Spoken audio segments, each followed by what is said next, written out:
Yo, what's going on, everybody? It's your OBC, your original Boruto Chief Naruto Explain here, bringing you guys the full spoilers for Boruto 2 Blue Vortex Chapter 36. This month, we got the spoilers out faster than usual, both in how they leak, because I thought they were going to drop tomorrow, and how quickly the pages leaked out last night. Because there's a lot going on in this chapter, a lot. We got a lot to unpack, especially when you start going through all the Easter eggs and the dozens of images and the future timelines that Kashin Koji saw in his new 10 Directions update.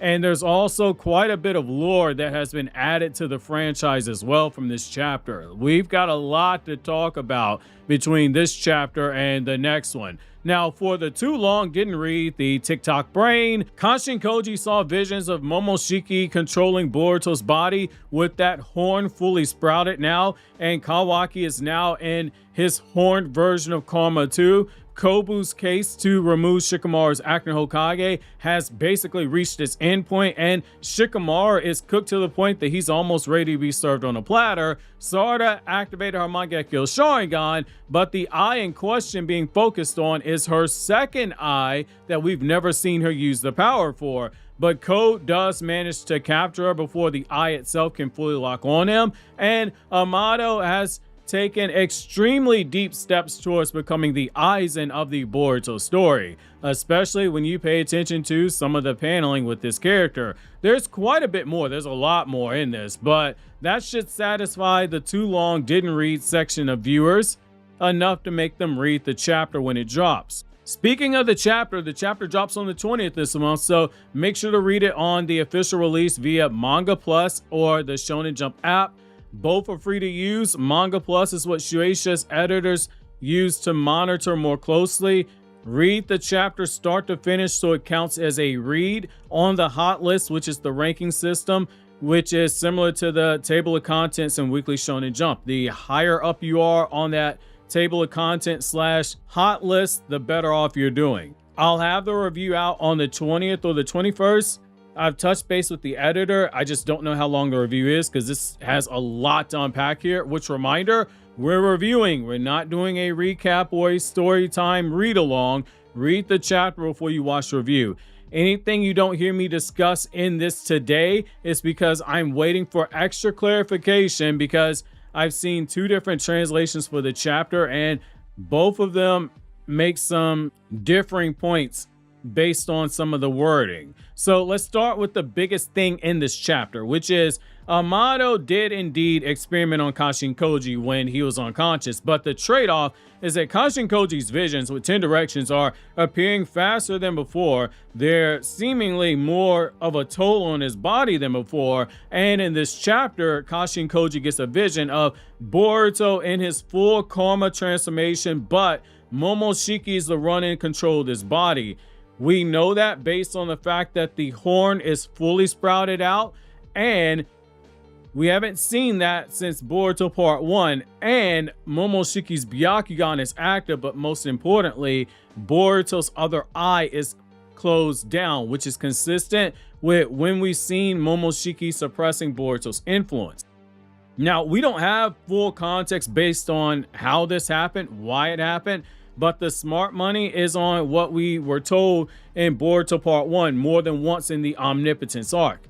Momoshiki lost the ability to resurrect using Boruto's body, but he could always still hijack it under the right circumstances, and in the first arc of Boruto 2 Blue Vortex, Kashin Koji is freaking out, ordering Boruto to flee because he was about to lose control.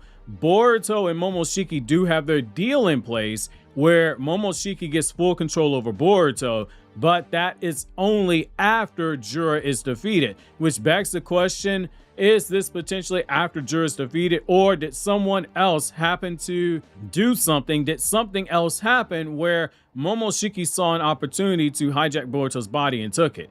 Personally, I'm leaning towards that being the case due to the eye being closed, meaning that he is suppressing Boruto forcibly. Now, on the other hand, we've got to give Code his flowers here. We make fun of Code here on the channel a lot, but we got to give him his flowers. As I've been saying for the last 5 years, I personally am holding on to those Code stocks. I think he's the Kabuto of this story, and I'm sticking to that.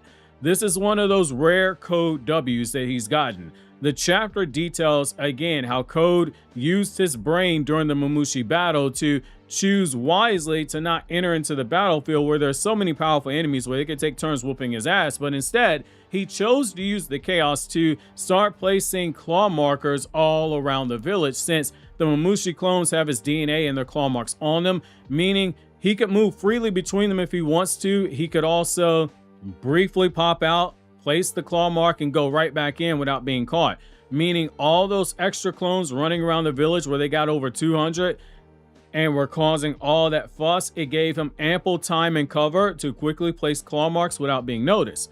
We get the benefit of him doing this in that Sarada has no way of knowing when or how Code will come for her. She just knows that he's coming. While she does know in this chapter that she's being targeted, and she cuts on her Sharingan to briefly aid in being aware and where to look for the claw marks, since they're made out of chakra and the Sharingan can see chakra as a color. We see even that plan is not foolproof, and we see one of Sarada's weaknesses as a character start to pop up, though you could argue this was intentional because she was trying to get caught. Code had a claw mark placed on the underside of a roof inside an alley that Sarada was walking down. Sarada thought by luring Code out by going someplace that is secluded, but in reality, she signed herself up for a much worse fate. Code makes his move for Sarada first by having the claw marks appear at her feet, which Sarada notices right away, and she begins to turn to face him, but what's interesting here is that her Sharingan's not cut off. So you could argue that was her allowing herself to be captured, but Code is on her right away, and he slams her face first into the ground. He pins her down from behind. However, that's where we learn something new about Code. That new arm of his has a secret function to it that we didn't know about until now. We speculate on what it was, but now we have concrete evidence. It can sense chakra. In particular, it is made to sense Boruto's chakra. So the moment he grabbed hold of Sarada, the arm suddenly began to glow, and it picked up on the flying Raijin markers that had Boruto's chakra in them, and Code knows that she had them hidden on her body, and they resonate with Code's chakra arm, and they begin to fly towards the air towards Code's arm.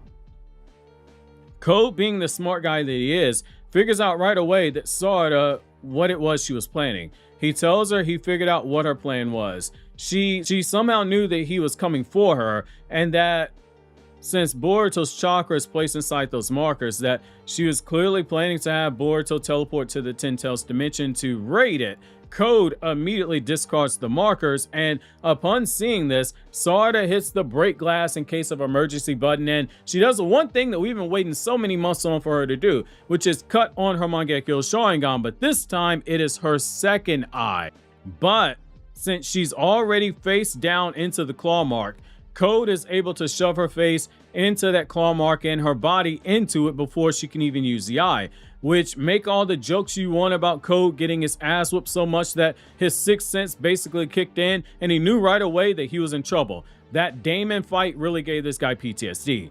Now, this makes Kashin Koji's vision of Boruto with Momoshiki in control that much more of a dire moment. Koji saw a vision of Boruto having a mental breakdown in one of those film rolls, and he's holding Sarada's earring and with his head down and his shoulders hunched over. That plus the sign of Momoshiki means that Boruto might just have to throw caution to the wind here out of desperation to save Sarada, because Koji's new vision tells us outright that the plan to use Sarada as bait is going to fail now that the future has changed, and based on the visions of the film rolls, it looks like there's a majorly pissed off Hidari as well as Code that Sarada has to fight, which, Jesus, 2 versus 1. The other thing of interest here is Amado confirms he came up with a plan to take down Kashin Koji during the Momoshiki battle, and he already figured out how it works on paper. What's the weaknesses, and how Kashin Koji has been misusing that power, which I'll talk about further in the review. But this was a super deep cut and a callback to Naruto Part 1, one of multiple times in Boruto's story that's reached back for stuff that was established in Part 1 of Naruto. That is a nice wink and a nod to the people who have been following the story in a chronological way, since there are a growing number who just started with Boruto, or they skipped Part 1 of Naruto and just went straight into Naruto Part 2. Amado then tells Kashin Koji that he did indeed experiment on his body while he was unconscious. So Kashin Koji has officially entered his 5 Nights at Orochimaru / Amado era, but Amado didn't take it easy on him. He's got him in straps, he's got him in cuffs, where he can't move. Somewhere Orochimaru is definitely saying kinky. He's got ninja tech handcuffs on Kashin Koji to keep him from controlling his chakra, and Amado is the one in control of the whole situation. He tells him that the procedure he did on him wasn't physically invasive, which is a guy you never want to hear that when waking up speaking to another guy. Though he does appear to pause, and he tells him that he messed up with Kashin Koji's brain, and Koji starts to get mad at him right away. And Amado switches things up and he tries to take the high ground here. He says, ultimately, bro, everything I'm doing is for the sake of my daughter. And he says, I want to help you, Kashin Koji, because it's in my best interest to do so. The things you see with 10 directions, it benefits us. Notice the wording there, it benefits us. He studied 10 directions and basically came up with a way to cut down on the interval between when Kashin Koji gets his visions for the future. That way they can make the best out of 10 directions and be able to respond to changes made in the timeline faster than before. Amado says that he chose to basically make this a teaching moment for Kashin Koji about what happens when you become too reliant on the power of 10 directions, despite all the downside that comes from it having a long period between the vision updates and then them coming at random because Koji can't control it. Amado flat out asks Kashin Koji, the big elephant in the room, out of all of these timelines you've seen with this 10 directions, did you ever see a timeline where my daughter was successfully revived? And if so, what happened? Koji says that he retains all information from the timelines that he's viewed, and Amado's daughter never came to pass, and it's for a very dark reason. Jura wins in almost every timeline. Kawaki is the one who dies in damn near every timeline. So it isn't just Boruto who dies most of the time. Kawaki hardly ever survives either. He never gets the chance to place the Karma Seal on Amado's daughter in any timeline Koji saw, which now makes for a very interesting conversation about Kawaki, because Amado has a huge decision to make with Kawaki moving forward. There's a lot more that takes place in this chapter, like a lot more. We're going to have a lot of conversations because there's a lot to unpack. When you read the chapter, you know what I mean. But I've seen 2 translations of the chapter, and there's some stuff I want some clarification on first. I trust one of the translations a lot more than the other. The second one I saw does kind of reek like it used Google Translate, and you can't really do that with Japanese to English because of how context heavy it is. Machine learning AI is not good enough to that level where it can fully replicate the nuances of Japanese like that. In particular, there's a mention of Jiraiya and everything that Kobu said regarding removing Shikamaru, because depending on how it's translated, it sounds like Shikamaru is officially going down as Hokage, and it's absolutely set in stone and it can't be avoided. But it's also made clear it won't just be Shikamaru who goes down for this, but there will be several others who go down as well, because Kobu, in the short time in the village, has figured out enough to get the feudal lord to take action. And it's really a testament to how smart Kobu's character is, in particular how observant he is. Again, we'll have the review up on the 20th when the official release drops. We don't care about being the first one to do a review. This is more so everyone can support the official release, which this is a review. This is not story time. Recap, sum up what happened point by point. A review elevates the content with opinion, analysis, critiques on what works and what didn't work, and it fills in extra context in order to elevate what is perceived on the page. Too long didn't read, recap tells you what happened, a review tells you why it happened, what happened, why it's worth your time, why it's not worth your time. Anyway, we've got some Patreon exclusive content that has been behind the paywall for the last few months that's going to be debuting here on YouTube for all viewers. They will be dropping soon as tomorrow. So keep notifications turned on, and in the meantime, click here for the newest Naruto Explained video. Or click here for this video that YouTube says you will probably enjoy watching.